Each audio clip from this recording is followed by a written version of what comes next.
கௌரவ உறுப்பினர் அவர்களே, இன்று காலையிலிருந்து இடம்பெறுகின்ற இந்த ඔබතුමාගේ නම හානියක් නොවන විදිහට සඳහන් වුණේ அமைச்சு தொடர்பிலான விவாதத்தில் கலந்து கொண்டு கருத்துக்களை தெரிவித்த அனைவருக்கும் எனது மனமார்ந்த நன்றியை நான் முதலில் தெரிவித்துக் கொள்கின்றேன்.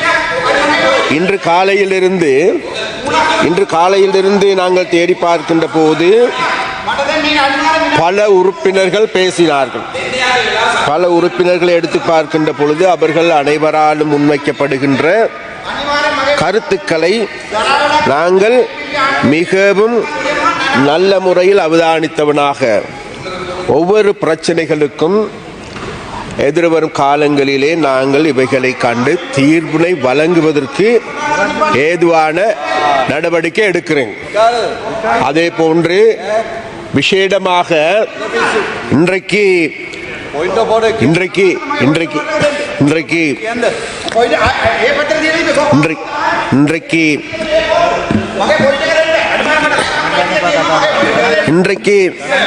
விசேடமாக இன்றைக்கு இந்த காலையிலிருந்து இடம்பெற்ற இந்த விவாதத்தின் பொழுது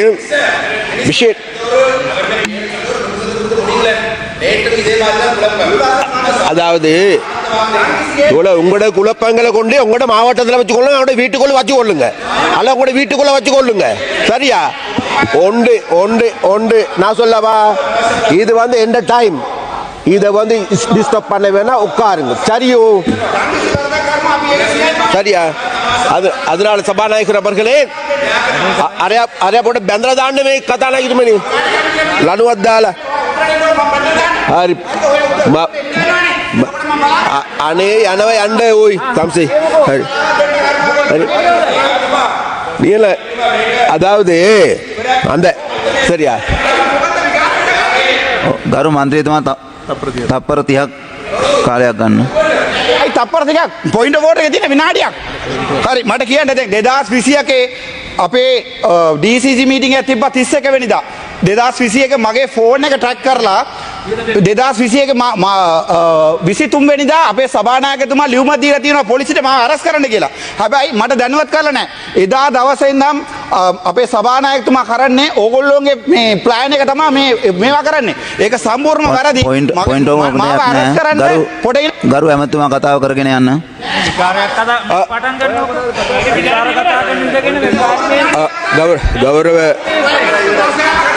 கௌரவ உறுப்பினர்களே,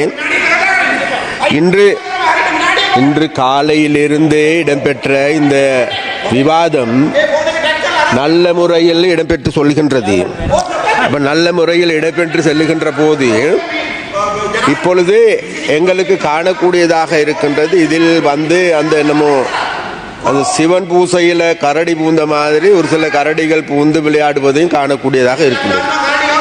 அப்போ அதனால் வேண்டி விசேடமாக நாங்கள் ஒரு விடயத்தை சொல்ல வேண்டும். ஏன் கேட்டால் இன்றைக்கு காலையிலிருந்து இடம்பெற்ற விசேடமாக கௌரவ ஜிஜி பொன்னம்பலத்தை எடுத்துக்கொண்டாலும் சரி, அவர்கள் இந்த அமைச்சு சுடற்பிலாக உரையாடுகின்ற போது நல்ல யோசனைகள் முன்வைத்தார்கள்.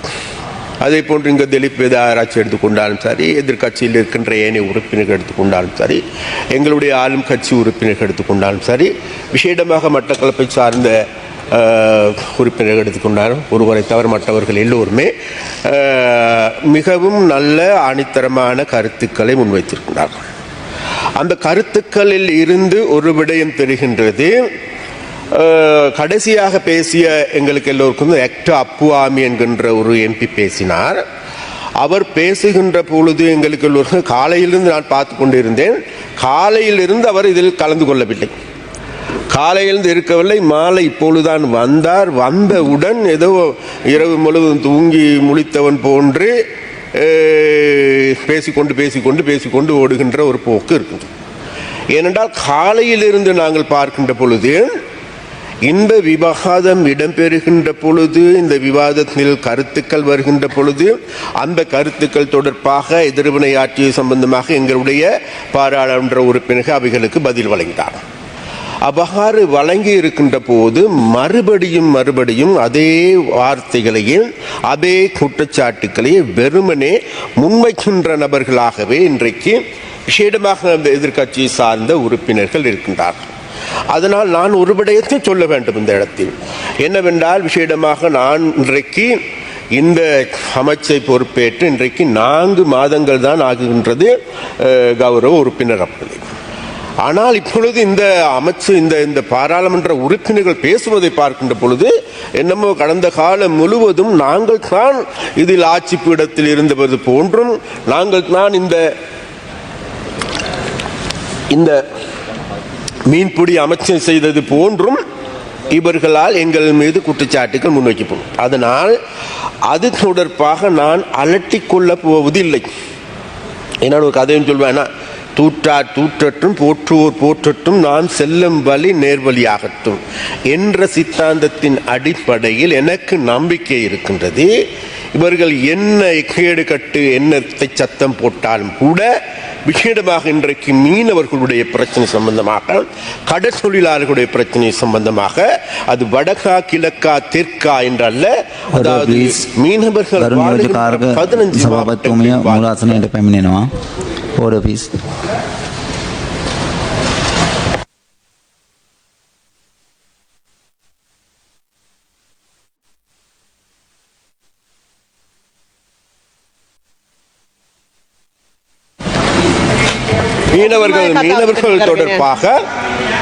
மீனவர்கள் தொடர்பாக மிக ஆழமான தேடலை நாங்கள் செய்து வருகிறோம். கடந்த 4 மாதங்களாக இங்கு இருக்கின்ற உறுப்பினர்கள் ஒரு விடயத்தை தெரிந்து கொள்ள வேண்டும். இந்த அமைச்சை நாங்கள் பொறுப்பேற்கின்ற பொழுது, அதாவது சிஎஃப்சி என்கின்ற சிலோன் பிஷரிஸ் கோர்ப்பரேஷன் எடுத்துக்கொண்ட பொறுப்பேற்கின்ற பொழுது, அதாவது சிஎஃப்சி என்கின்ற சிலோன் பிஷரிஸ் கோர்ப்பரேஷன் எடுத்துக்கொண்டாலும் சரி, நெக்னா நிறுவனத்தை எடுத்துக்கொண்டாலும் சரி, சீனோர் எடுத்துக்கொண்டாலும் சரி, நோத்னி எடுத்துக்கொண்டாலும் சரி, எங்களின் கீழ் இயங்குகின்ற, எங்களுடைய அமைச்சின் கீழ் இயங்குகின்ற 6க்கு அதிகமான நிறுவனங்கள் இருக்கின்றது. அந்த அனைத்து நிறுவனங்களுடைய செயற்பாடுகளையும் மீளாய்வு செய்து அங்கிருக்கின்ற அதிகாரிகளோடு ஆழ்ந்த உரையாடலை செய்து அவர்களோடு சேர்ந்து இன்றைக்கு நாங்கள் இந்த மீன்பிடித்துறையை, கடல் தொழிலை கட்டியெழுப்புவதற்கான புதிய வேலை திட்டத்தை நாங்கள் தயாரித்திருக்கோம். அப்ப அந்த வேலை திட்டத்தை தேடுகின்ற போது எங்களுக்கு தெரிகின்றது, இந்த நிறுவனங்கள் அனைத்துமே இன்றைக்கு உடைந்து விழுந்து சீரழிந்து போன ஒன்றாகவே இருக்கின்றது. நாங்கள் சொல்லுகின்றோம், இலங்கையை சுற்றி 200 மைல் கடல், விசாலமான கடல் இருக்கின்றது, கடலில் மீன்கள் இருக்கின்றது, ஆனால் எங்களுக்கு சாப்பிடுவதற்கு மீன் இல்லை என்கின்ற குற்றச்சாட்டை நாங்கள் ஒவ்வொரு நாளும் சொல்லிக் கொண்டு வருகின்ற ஒரு விடயம் இருக்கின்றது. ஆனால் நாங்கள் தேடி பார்க்கின்ற பொழுது அதற்கே உரிய அமைச்சுக்கள் இருந்தது, நிறுவனங்கள் இருந்தது. அந்த நிறுவனங்கள் ஊடாக இந்த செயற்பாடுகளை நல்ல முறையில் இது நாள் வரைக்கும் இருந்தவர்கள் முன்னெடுத்தார்களா என்று தேடி பார்க்கின்ற பொழுது மிகவும் கவலையாக இருக்கின்றது. பிரதி குழுக்களின் தவிசாளர் அவர்களே, எங்களுடைய ஒவ்வொரு நிறுவனங்களை நாங்கள் தேடி பார்க்கின்ற பொழுது 1000 மில்லியனுக்கு அதிகமாக கடன் பொறியில் சிக்கி கிடக்கின்றது. 600 மில்லியனுக்கு அதிகமாக வாங்கி, அதாவது தொழிலாளர்களுக்கு வழங்க வேண்டிய இபிஎஃப் நிதியை கூட செலுத்த முடியாத நிலைக்கு தள்ளி வைத்திருக்கின்றார்கள். வாங்கிய கடனும் வாங்கியிருக்கின்றார்கள், வங்கியில் கடனும் பெற்று கடனையும் திருப்பி செலுத்த முடியாத ஒரு நிறுவனங்களாகவே இன்றைக்கு இந்த நிறுவனங்கள் இருக்கின்றது. அந்த வகையில் நாங்கள் ஒரு விடயத்தை சொல்லிக்கொள்ள வேண்டும். இந்த நிலையில் இருந்து எங்களுடைய இந்த மீன்பிடித்துறை அமைச்சை கட்டியெழுப்ப வேண்டிய தேவை, கடப்பாடு எங்களுக்கு இருக்கின்றது. அந்த கடப்பாட்டின் பொழுது இங்க இருக்கின்ற ஒவ்வொரு உறுப்பினர்களும் சுட்டி காட்டியது போன்று இந்த நாட்டில் இருக்கின்ற மக்கள் எங்களுக்கு பெருவாரியான வாக்குகளை அளித்தது உண்மை. அது விசேடமாக வடக்கில் இருக்கின்ற மீனவர்கள், மீன்பிடி வாழ்கின்ற மக்கள், கடற்தொழிலாளர்கள் பெருவாரியான ஆதரவை கொடுத்தது உண்மை. நாங்கள் மீண்டும் இந்த இடத்தில் சொல்லுகின்றேன், கௌரவ பிரதி குழுக்களின் தவிசாளர் அவர்களை இந்த சபையில் இருந்து சொல்லுகின்றேன், அந்த மீனவ மக்கள் எங்கள் மீது வைத்த நம்பிக்கைக்கு கடுகளவேனும் தீங்கு விளைவிக்க மாட்டோம் என்கின்ற உறுதிமொழியை இந்த பாராளுமன்றத்தில் இருந்து வடக்கில் வாழ்கின்ற மீனவர்களுக்கு நாங்கள் சொல்லுகின்றோம். ஏனென்றால் வடக்கில் வாழ்கின்ற மீனவர்களோடு மற்றவர்கள் போன்று சும்மா ஓடி விளையாடுகின்ற விளையாட்டு பிள்ளைகள் அல்ல நாங்கள். நாங்கள் அங்கிருக்கின்ற மக்களோடு மீனவர்களோடு நேரடியாக சென்று வாழ்கின்றவர்கள், அங்கிருக்கின்ற மீனவர்களோடு சென்று ஒன்றாக அவர்களுடைய சாப்பாட்டையா அவர்களுடைய தேநீரையா அருந்தி அவர்களோடு வாழ பழகி இருக்கின்றவர்கள். அந்த வகையில் விசேடமாக இன்றைக்கு வடக்கில் வாழுகின்ற மீனவர்கள் அவர்களுடைய பிரச்சனைகளை நல்ல முறையில் நாங்கள் இனக்கண்டு கொண்டிருக்கின்றோம். அந்த மீன்பிடித்துறையை கட்டி எழுப்புவதற்கு இன்றைக்கு எங்களுக்கு தேவைப்படுகின்ற அடிக்கட்டுமான அந்த அடிக்கட்டுமான வேலைகள் அனைத்தையும் செய்வதற்கு இது எனக்கு போதிய நேரம் இல்லை. இருந்தாலும் படிப்படியாக ஒவ்வொரு விடயங்களை நாங்கள் எங்களுக்கு மயில்ட்டு துறைமுகத்தை எடுத்துக்கொண்டாலும் சரி, எங்களுடைய பாயிண்ட் பீடு துறைமுகத்தை எடுத்துக்கொண்டாலும் சரி, மன்னாரில் இருக்கின்ற பேசாலை துறைமுகத்தை எடுத்துக்கொண்டாலும் சரி, முல்லைத்தீவில் இருக்கின்ற துறைமுகங்கள் எடுத்துக்கொண்டாலும் சரி, எல்லா துறைமுகங்களையும் பேசாலை, அதாவது விசேடமாக முல்லைத்தீவு மாவட்டத்தை எடுத்துக்கொண்டால் எங்களுக்கு எல்லோருக்கும் வட்டுவாகல் பாலம் என்பது தொழில் பிடிப்பதற்கு நல்லது ஒரு இடம், நல்லது ஒரு குளம் என்பது எல்லோருக்கும் நன்றாக தெரியும். அந்த இடத்தை புனர் நிர்மாணம் செய்கின்ற வேலையை நாங்கள் முன்னெடுத்து வந்திருக்கின்றோம். அது மாத்திரமல்ல பிரதிக்குழுக்களின் தவிசாளர் அவர்களே, இன்றைக்கு அது மாத்திரமல்ல, நேற்று முதல் நாள் எங்களுடைய அமைச்சின் கீழ் நாங்கள் மாவட்டங்களில், அதாவது 9 மாகாணங்களில் இருக்கின்ற மாகாண செயலாளர்களை அழைப்பித்து அந்தந்த மாகாணங்களில் இருக்கின்ற பிரச்சனை தொடர்பாக அந்தந்த மாகாணங்களில் மீன்பிடி துறையை கட்டி எழுப்புவதற்கு, அது நன்னீர் பிடிக்கான் அல்லது ஏனைய அலங்கார மீன்பிடி துறையால் இவைகளை கட்டி எழுப்புவதற்கு ஏதுவான நடவடிக்கைகள் எப்படி எடுக்க வேண்டும் என்று அவர்களோடு ஆழ்ந்த உரையாடலை செய்தோம். அதன் பொழுது எனக்கு ஒரு உண்மை தெரிய வருகின்றது. வேறுமில்ல, இந்த கடல் தொழில்துறையை மாத்திரம் சரியான முறையில் கட்டி எழுப்புவோமாக இருந்தால் எமது நாட்டை இதைவிட ஒரு மாற்றமான இடத்திற்கு கொண்டு செல்ல முடியும் என்கின்ற திடமான நம்பிக்கை எங்களுக்கு இருக்கின்றது. அந்த நம்பிக்கையின் அடிப்படையில் கௌரவ ஸ்ரீ நேசன் அவர்கள் கேட்டுக்கொண்டது போன்று நாங்கள் மட்டக்களப்பு மாவட்டத்திற்கும் அம்பாறை மாவட்டத்திற்கும் திருகோணமலை மாவட்டத்திற்கும் அண்மையில் செல்ல முடியாது போய்விட்டது. நிச்சயமாக அங்கிருக்கின்ற மீனவர்களையும் சந்திப்பதற்கும் அங்கிருக்கின்ற மீனவர்களை கண்டு அவர்களுடைய பிரச்சனைகளை ஆராய்வதற்கும், அது மாத்திரமல்ல அந்த பிரச்சனைகளை தீர்ப்பதற்கு எங்களால் இயன்ற உயர்ந்த பட்ச ஒத்துழைப்பை வழங்குவதற்கும் நாங்கள் தயார் என்பதை இந்த இடத்தில் கூறிக்கொண்டு, அதே போன்று இந்த அமைச்சு தொடர்பாக நாங்கள் பேர்க்கின்ற போது இந்த வரவு செலவு திட்ட விவாதத்தின் போது எங்களுடைய அமைச்சில் இருக்கின்ற செயலாளர்கள், அதில் இருக்கின்ற பணிப்பாளர்கள், அதில் இருக்கின்ற டிஜி ஜெனரல் எல்லாரும் எடுத்துக்கொண்டாலும் கூட அனைவருடைய ஒத்துழைப்பு மிக அபரிமிதமாகவே எங்களுக்கு கிடைக்கும். அதனால் முதற்கு அவர்களுக்கு எங்களுடைய நன்றியை நாங்கள் தெரிவித்துக் கொள்கின்றோம். கௌரவ பிரதிக்குழுக்களின் தவிசாளர் அவர்களே, இந்த அமைச்சு என்பது முக்கியமான அமைச்சு என்பதில் எந்த வாத விவாதங்களும் கிடையாது.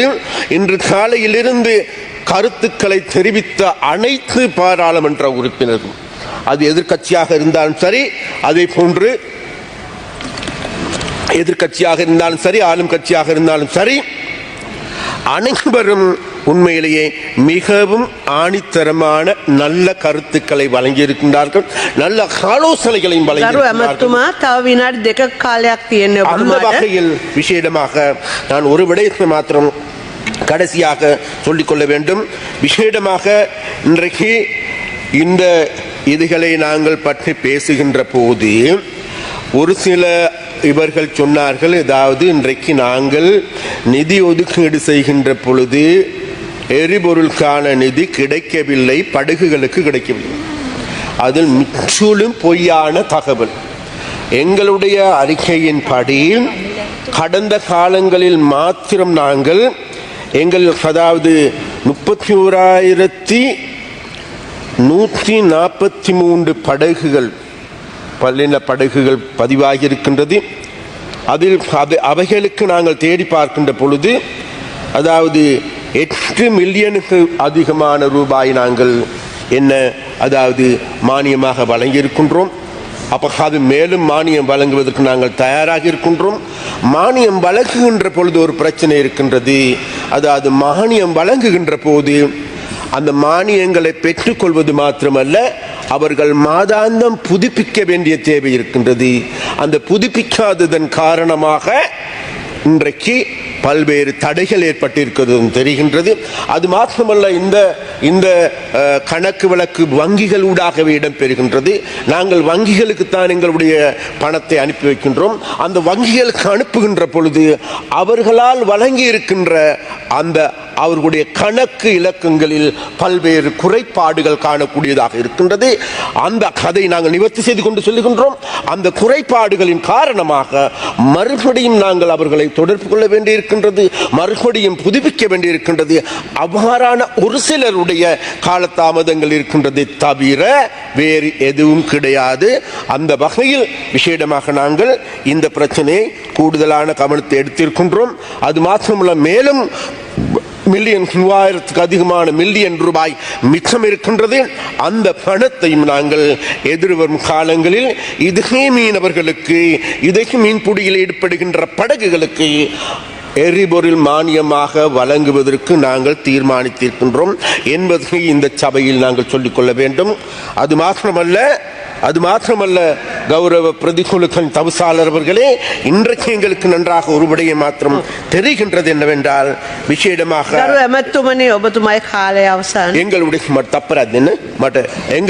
எங்களுடைய விசேடமாக நாங்கள் ஒரு விடயத்தை கடைசியாக சொல்லிக்கொள்ள வேண்டும். இந்த அமைச்சில் விசேடமாக இந்த நடவடிக்கைகளை முன்னெடுப்பதற்கு எங்களுடைய செயலாளர், அதே போன்று எங்களுடைய பணிப்பாளர்கள், எங்களுடைய இயக்குநர்கள் அனைவருடைய ஒத்துழைப்பு, விசேடமாக எங்களுடைய ஊழியர்களுடைய ஒத்துழைப்பு அபரிமிதமாக கிடைத்தது. அதனால் அவர்களுக்கும் எங்களுடைய மனமார்ந்த நன்றியை நாங்கள் தெரிவித்துக் கொள்கின்றோம். அதே போன்று எங்களுடைய பிரதி அமைச்சர் இது தொடர்பாக இரவு பகலாக செயற்பட்டு இருக்கின்றார் என்பது இந்த இடத்தில் சொட்டிக்கொண்டு கொண்டு, விசேடமாக எங்களுடைய உறுப்பினர்கள் அனைவரும் ஒன்று சேர்ந்து விசேடமாக இன்றைக்கு இருக்கின்ற இந்த 2 அமைச்சுக்கள் பேசப்பட்ட போதிலும் கூட நாங்கள் எங்களுடைய அமைச்சு என்பது நாங்கள் எல்லோரும் ஒன்று சேர்ந்து இருக்கின்ற அமைச்சு. அதே போன்று கடைசியாக ஒரே ஒரு வார்த்தை எங்களுடைய கலப்பத்தி தோழர் அவர்களை பற்றி, எம்பியை பற்றி பலர் எங்கள் இடத்தில் குற்றச்சாட்டுகள் முன்வைத்தார். நான் ஒரு விடயத்தை சொல்லுகின்றோம். கலப்பத்தி என்பவர் கலப்பத்தி කියලාකියන්නේ අපි අයියා කෙනෙක්වත්. එම නිසා එයාට අපි ආදරේ, එයා අපිත් එක්ක එකතු වෙලා ඉන්නේ, එයා අපිත් එක්ක වැඩ කරන්නේ. අනිත් එක ඒ නිසා මේ කවුරුහරි හිතනවනම් ගලපති අයියාව කොටලා මේ ප්‍රශ්න වෙනස් කරන්න පුළුවන්. ඒ වන වෙන්නේ නැහැ. ගලපති කියන්නේ ගලක් වගේ මිනිස්සු. ඒ නිසා අපි එයාට හැමදාම ආදරේ, එයා හැමදාම අපිට මඟ පෙන්වන නායකයෙක් කියලා කියා ගන්න ඕන. ඒ නිසා බොහොම ස්තුතියි කියලා. ගරු උපාලි පන්නිලගේ ඇමතුමා, ඔබතුමාට විනාඩි 4ක් කාලයක් ලැබෙනවා. බොහොම ස්තුතියි සභාපතිතුමියනි. විශේෂයෙන්ම ග්‍රාමීය සංවර්ධන, සමාජ ආරක්ෂණ සහ සමාජ සවිබල ගැනීමේ අමාත්‍යාංශය යටතේ අයවැය විවාදයේදී ඉදිරිපත් වූ කරුණු කිහිපයකට පිළිතුරු ලබා දෙමින් මේ විවාදය අවසන් කිරීමට මම කැමැතියි. විශේෂයෙන්ම විපක්ෂයේ පැත්තෙන් අදහසක් ඉදිරිපත් කරා. විශේෂයෙන්ම මේ අවස්ථාවේදී මන්ත්‍රීතුමා හිටියනම් හොඳයි. අස්වැසුම දත්ත පද්ධතිය நாங்கள் மீட்டெடுக்க ஆவண செய்ய வேண்டும் என்று கேட்டுக்கொள்கிறேன். நன்றி, வணக்கம். ගරු ජී.ජී. පොන්නම්බලම් මන්ත්‍රීතුමා, ඔබතුමාට විනාඩි 3ක් කාලයක් ලැබෙනවා. கௌரவ ரஜீவன் ஜெயச்சந்திரமூர்த்தி அவர்களுடைய இந்த பிரேரணையை நான் வரவேற்கிறேன். ஆனால் உண்மையிலே அவருடைய பிரேரணையை பார்த்தால் எதிர்க்கட்சி உறுப்பினர் கொண்டு வர வேண்டிய ஒரு பிரேரணை, அரசாங்க தரப்பால் கொண்டு வருகின்ற பிரேரணை ஒரு ஆச்சரியக்குரிய ஒரு விஷயம். உண்மையிலே அவருடைய இந்த பிரேரணையை பார்க்கின்ற பொழுது இந்த அறைக்குள்ளே இருக்கக்கூடிய யானையை நாங்கள் கண்டுங்காமலம் இருக்கிறோம். ஏனென்றால் நீங்கள் வடகிழக்கை எடுத்துக்கொண்டீங்களா இன்றைக்கு இந்த இராணுவத்துடைய பிரசன்னத்தை நீங்கள் பார்த்தீங்கன்னா 20 பிரிவுகளில் 16 பிரிவுகள் வடகிழக்கில் இருக்கு. அதுவும் விசேஷமாக வடக்கில் 14 பிரிவுகள் இருக்கு. நேவி 1 கிலோமீட்டர் 2 கிலோமீட்டர் தூரத்தில் பொதுமக்களுடைய காணிகளை பிடிச்சு நேவி கேம்ப் போட்டிருக்கு கரையோரம் முழுக்க. இன்றைக்கு முல்லைத்தீவு மாவட்டத்தை எடுத்துக்கொண்டால் 2 பொதுமக்களுக்கு ஒரு இராணுவ சிப்பாய். யாழ்ப்பாணத்தை எடுத்துக்கொண்டால் 14 பொதுமக்களுக்கு ஒரு இராணுவ சிப்பாய். வன்னி மாநிலத்தை எடுத்துக்கொண்டால் 10 பொதுமக்களுக்கு ஒரு இராணுவ சிப்பாய். இந்த போரை வென்றெடுத்தவர்கள் என்று புகழ் பாடுறார்கள் தங்களை பற்றி. அந்தளவு தூரத்துக்கு தங்களோட புலனாய்வு திறமாக இருக்குது என்று எல்லாம் சொல்கிறார்கள். அப்படிப்பட்ட ஒரு சூழலிலே இந்த மாதிரியான மோசமான நிலைமை வடக்கிலே இருக்கிறாக இருந்தால் உண்மையிலே நினைக்கிறீங்களோ இந்த இராணுவத்துடைய முழு பங்களிப்பு இல்லாமல் இப்படிப்பட்ட மோசமான நிலைமை உருவாகலாம் என்று? கிரீஸ் பூதம் போன்ற விடயங்கள் நடைபெற்ற பொழுது தப்பி ஓடுறவர்கள் முழு பேரும் இராணுவ முகாமுக்குள்ள ஓடி ஒளிஞ்சது தெரிய வந்தது. அதுக்கப்புறம் ஆவா குழு உறுப்பினர்கள் போலீசாலே வழிநடத்தப்படுகிறார்கள் என்று இன்றைக்கு எல்லோருக்கும் தெரிஞ்ச விடயம். இன்றைக்கு ட்ரக்ஸுக்குள்ள உள்ளாக்கப்பட்ட ஆக்கள், அந்த விநியோகம் செய்கிற ஆக்கள் ஓடி ஒளிகிறது ராணுவ முகாமில். இதுதான் உண்மை. நேவி கேம்ப் ராணுவ முகாமுக்குள்ள தான் ஓடி ஒளிகிற. இந்த யதார்த்தத்தை விளங்கி கொள்ளாமல் அதே ராணுவம் அதே முப்படைகளையும் வச்சுக்கொண்டுதான் நீங்கள் இந்த பிரச்சனையை தீர்க்க போறீர்கள் என்று கனவு காணாதீங்க. பிரச்சனை எங்கன்றதை சரியாக விளங்கி கொண்டு அந்த பிரச்சனையை அகட்டுங்கோ. இந்த ராணுவம் இன்றைக்கும் தமிழ் பிரதேசங்கள்ல தமிழர்களை எதிரியாக பார்க்கின்ற மெனோனிலையிலே தான் இருக்கிறார்கள் என்றுதான் உண்மை. அவர்களுடைய மனோநிலை மாத்தாமல் ஒரு நாளும் இந்த பிரச்சனை தீர்க்கல. இன்றைக்கும் கூட அவர்களுடைய முழு வேலை திட்டமும் வடகிழக்கில் இருக்கக்கூடிய மக்களை எதிரியாக பார்த்து அவர்களை அடிமையாக்குகின்ற கோணத்திலே செயல்படுகின்றது தான் இங்க பிரச்சனை. அவர்கள் தான் இந்த போதைக்கும் இந்த ட்ரக்ஸுக்கும் உரிய முழு காரணம் என்றதை நீங்க விளங்கி கொள்ளாமல் இந்த பிரச்சனை தீர்க்க முடியாது கௌரவ உறுப்பினர் அவர்களே. ஆகவே நாங்கள் இது ஒரு கோபத்திலேயோ இல்லாட்டி ஒரு எரிச்சல்லையோ இல்லாட்டி ஒரு வெறுப்பிலையோ ஒரு இனவாதத்திலேயோ சொல்கின்ற விஷயம் அல்ல. இந்த போர் முடிவடைந்ததுக்கு பிற்பாடு மனோநிலை மாற்றங்கள் நடைபெறாமல் வடகிழக்கில் இருக்கக்கூடிய மிக மோசமான இந்த பிரச்சனையை தீர்க்கலாம்.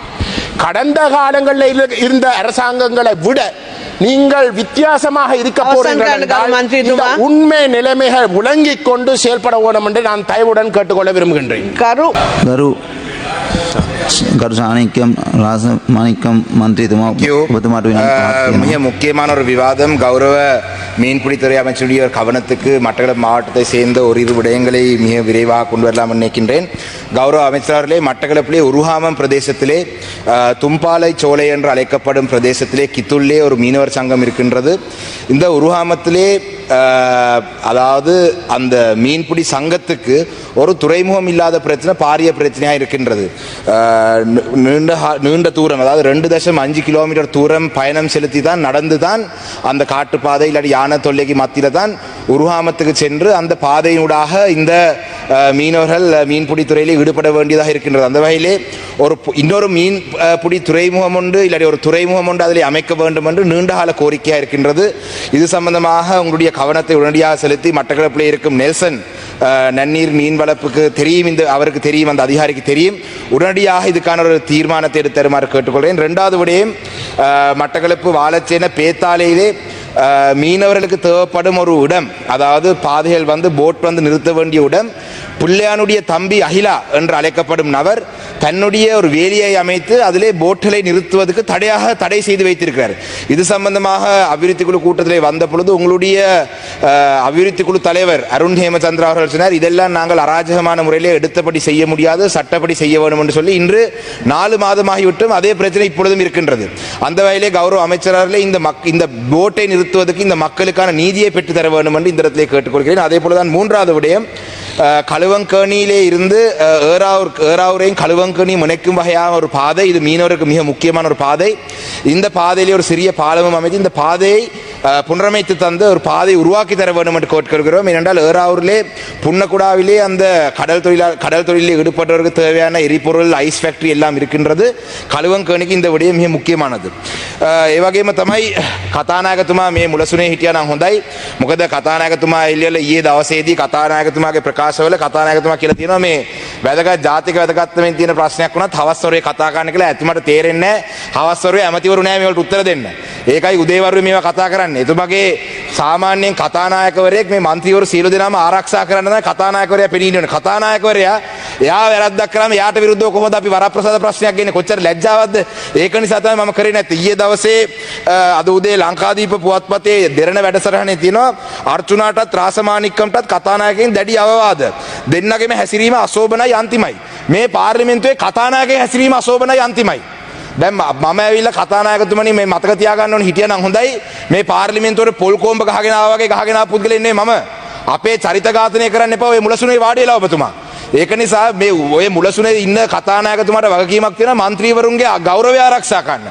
මුලසුනේ മന്ത്രിව කතානායකතුමා ඉඳලා පොල් කොම්බ වගේ ගහගෙන ආවිල්ලා පාර්ලිමේන්තුවට රටේ තුන්වෙනි පුරවැසියා රටේ තුන්වෙනි පුරවැසියාට ලොකු වගකීමක් තියෙනවා.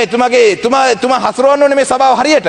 දැන් මේ ජාතික වැදගත්කමින් යුත් ප්‍රශ්නයක් ගරු ආරක්ෂක නියෝජ්‍ය ඇමතුමා ඒ නිසා හොඳයි මේ අවස්ථාවේදී ගරු ආරක්ෂක නියෝජ්‍ය ඇමතුමනි ඔබතුමා දන්නවද දේශබන්දු තෙන්නකෝ අත්තරංගු නැත්නම් එතුමාට විරුද්ධවර එතුමා අත්තරංගුවට ගන්න උසාවි නියෝගයේ ඉන්න දවස් දෙකකට පෙර පහුගිය රජයේ හිටපු ප්‍රබල ඇමතිවරයෙක්ගේ බිස්නස් සෙන්ටර් එක රැස්වීමක් පවත්ලා තිනවා දවස් දෙකකට පෙර. මේ රැස්වීමට සම්බන්ධ වෙච්ච කට්ටිය තමයි මේක ඉතාමත්ම බැරෑරුම් කාරණයක්. රැස්වීමට සම්බන්ධ වෙච්ච කට්ටිය තමයි ඩිරෙක්ටර් මිලිටරි ඉන්ටෙලිජන්ස් හිටපු DMI චුලා කොඩිතුවක්කු ගරු මන්ත්‍රීතුමා තව විනාඩියක් කාලයක් තියෙනවා. අවසන් කරන විනාඩියකින් ඒ වගේම තමයි කොළඹ ක්‍රයිම්ස් ඩිවිෂන් එකේ හිටපු ASP